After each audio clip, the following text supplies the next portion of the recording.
right, folks, what is going on? This is episode 565 of the First and Frame Rate Show. I am VF Baller. Over here, we talk about Georgia Southern and Atlanta Falcons football. And today is going to be a pretty basic day. Nothing extra going on, nothing exciting going on for the Falcons. We're picking at number 8. And the question is, what do you expect from the Falcons during this draft? I mean, you're not going to hear much.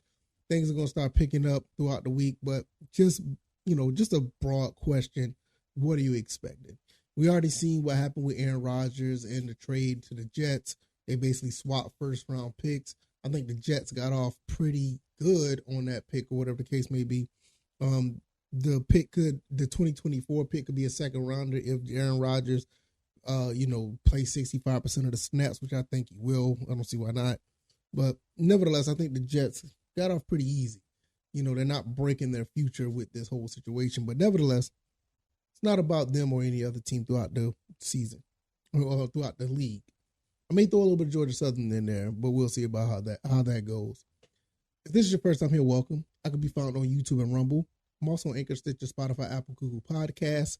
And I want to thank you guys for the support. I really, really appreciate it. The subscriber numbers are going up. The viewership is going up. And I think, really that's the more important thing. More people are getting their eyes and ears on this podcast. And I really, really appreciate it. So share this podcast. Let people know what we're doing over here. Hit that like button if you don't mind.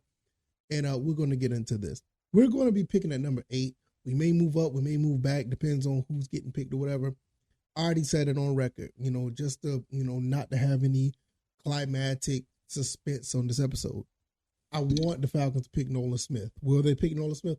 Probably not. Not at this point. I mean, we've gone so many places around his skill set and, the personnel that we brought in that's kin to his skill set. I'm not sure that we're going to pick him, but I would love for the Falcons to pick him. Now, there's also other rumblings about Bijan Robinson possibly being picked number 8. There's also other rumblings saying that he won't even make it to 8. I think Nolan Smith will easily make it to 8. I don't think there's other teams before us. We'll get to him. Jalen Carter is a guy that's, that's on the radar too. People are talking about that. I also heard some rumblings about the Falcons possibly picking a wide receiver.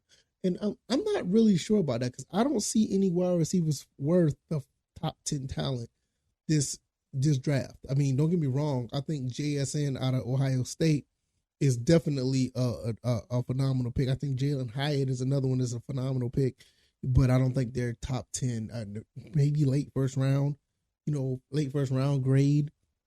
Possibly we can get them in the second round because even though we did get Scotty Miller and Mac Hollis, we did re-sign, Cordell Hodge. There's also been sightings of Cordell Patterson playing wide receiver, which Cordell Patterson is a wide receiver at heart. I don't care what anybody says. He came in the league as a kick returner / wide receiver. He played a little bit of running back, and he's damn good at it. But I think he's still a wide receiver at heart. And for him to be in that position, I mean, it's just more weapons. So with that being said, even though we lost Oz Zaccheaus, it may be a situation where Cordell Patterson may not be running the ball as much. And to be quite honest, as good as he run the ball in situations, I think Cordell Patterson probably will be best suited on the outside with the Mac Hollins, Kyle Pitts, Drake London, Scotty Miller. I think those 5 guys, I think that's 5, Jonnu Smith as well, 6 guys. I think those guys right there is just going to be absolutely deadly for any offense to try to cover. I mean, any defense to try to cover. Desmond Ridder has the pick of the litter of who he can find to throw the ball to. And I think that's, a lot of people don't like Desmond Ridder. I think the guy is smart enough to make decisions to get the ball to those guys. You don't need this elite world-beating quarterback where you can get talent around a guy who just make nice decisions. You don't need an elite quarterback to do it all. To be quite honest, we've gotten so, and I don't want to go far with this. I think we've gotten so spoiled watching certain quarterbacks do it all and trying to make their receivers look better. We're accustomed to that. And I think Desmond Ridder could possibly be that person. But right now, with him being in his second year, basically going to be starting his 5th game when the season starts, I don't think we need him to do all that right now. I don't think no rookie, if we do decide to draft the rookie, which that's a possibility, number 8, I don't even think a rookie should be in that situation to do that much right away. So it's a situation where with all these collective pieces coming in, we're looking at we were basically looking at best player available. I know we did not touch the running back situation. We didn't touch it. We didn't touch on that because of the fact that we touched everywhere else. And Tyler Algier is still, the workhorse.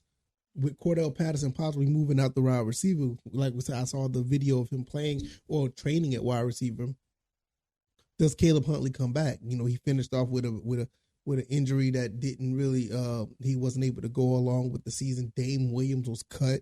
So do you bring back Caleb Huntley? As far as I'm concerned, I don't know if he's still on the roster or not. I don't have my roster pulled up to see. But if you do bring him back, that's actually not a bad idea. Caleb Huntley can run the ball. Caleb Huntley is a team player. He's a guy that you would want on your team. If you actually hear the way he sounds on the sideline, rah-rahing people up, and he backs it up with his game on the field, that's the type of guy you would want on the team. So if he comes back, then now we really don't know what we're going to do. Bijan Robinson is a guy that people were talking about, and they're like, he's like a generational talent. You don't pass up on that. I mean, do you really, especially like when you do have a Tyler Algier, do you bring another running back like that? I mean, I'm not really sure. I'm not saying that is a right or wrong. I don't think it's right or wrong answer to that, per se, because the more the merrier. But honestly, like, do you really? I think that, to me, I feel like that'd be more of a luxury pick. Like, say if a guy of that caliber was in the late second round or something. Because if you didn't have Tyler Algier, it'd be a no-brainer. Obviously, it'd be a no-brainer. But when you have a guy like Tyler Algier, it's like, do you really need somebody like that? Because to me personally, I would think to offset what Tyler Algier can do, I would like to get a running back that can catch out the backfield, or you can sneak him in the run between the tackles every now and then. I think, and I'm not trying to, I know this might rub some people the wrong way, but don't take this the wrong way. But I think in this situation, a guy like a Jacquizz Rodgers or Warwick Dunn or what was the other guy name that got cut? He wore number 25 as well. He came from Louisville. Can't remember his name.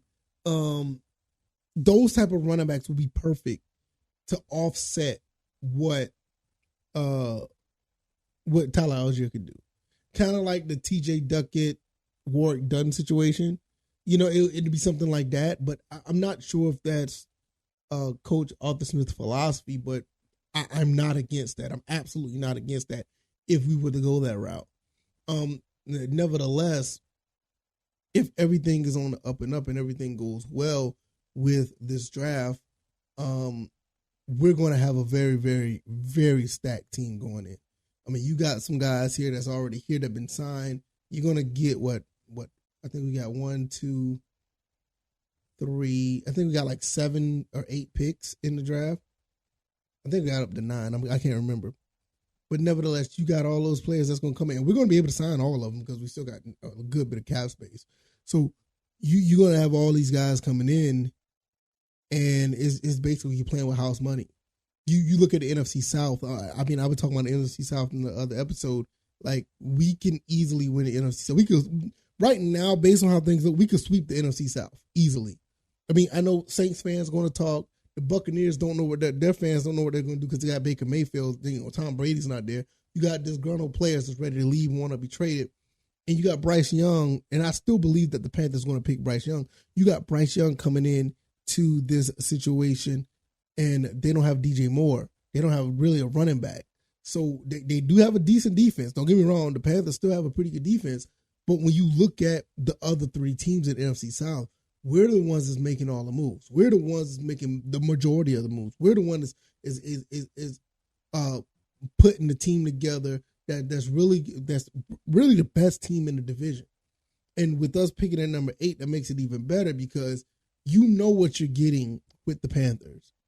And I mean, the Buccaneers and the Saints, I think they pick later on, and you know what you're getting. We already got the front 7 to set up to give Bryce Young hell. We already got the front 7 that's going to try our best to give, David Carr or Derek Carr. I can't remember. I keep getting those two mixed up. Derek Carr and Baker Mayfield hell. Bryce Young could move a little bit. Those other 2 guys are statues. And we have a defensive coordinator for the Saints that knows what those guys are going to do. It is setting up for us to be in a lovely position. So what I think we're going to do with that pick, honestly, this is my gut feel. I said it before, and I want to know your feedback as well. If you're on the YouTubes or if you're on the Rumbles, if you're on the podcast avenue, go and check me out on Twitter at VFBaller. Find out, just let me know what you guys think if you hit me up on Twitter. But the guys that are in the comment section, please let me know what you guys think. Cause I really think that we're going to go defense once again. It's either we're going to go with Nolan Smith or Christian Gonzalez. Christian Gonzalez may not fall to 8, but I think it's going to be one of those two guys, especially after we got rid of Casey Hayward. We did get Okudah. We did get Mike Hughes. Yeah, don't get me wrong. But I don't think Okudah or Mike Hughes, maybe Mike Hughes is going to fill that position where Isaiah Oliver were. I think Christian Gonzalez could fit that mold of Isaiah Oliver. They're almost about the same size. Will he be there the whole time? I don't think you pick a cornerback at number 8 to be that kind of guy. Maybe Jeff Okudah could be there, nevertheless. But I think it's going to be one of those two guys. Jalen Carter is a distant third. Bijan Robinson is a distant 4th. But I feel like it's just my gut feeling. I'm not, y'all maybe think I'm talking crazy, but I really believe that Nolan Smith is going to be the guy. They're going to pick him up. I mean, dude's a freak of nature because I think he's going to be picking up where, I want to say not Caden Ellis, but Rashaan Evans. He's going to pick up that slot that Rashaan Evans was in, or maybe Kielkowski. One of those guys. I know we got Caden Ellis. We brought a couple of guys in at linebacker, but I think those guys are depth guys. I don't think those guys are going to be on the field.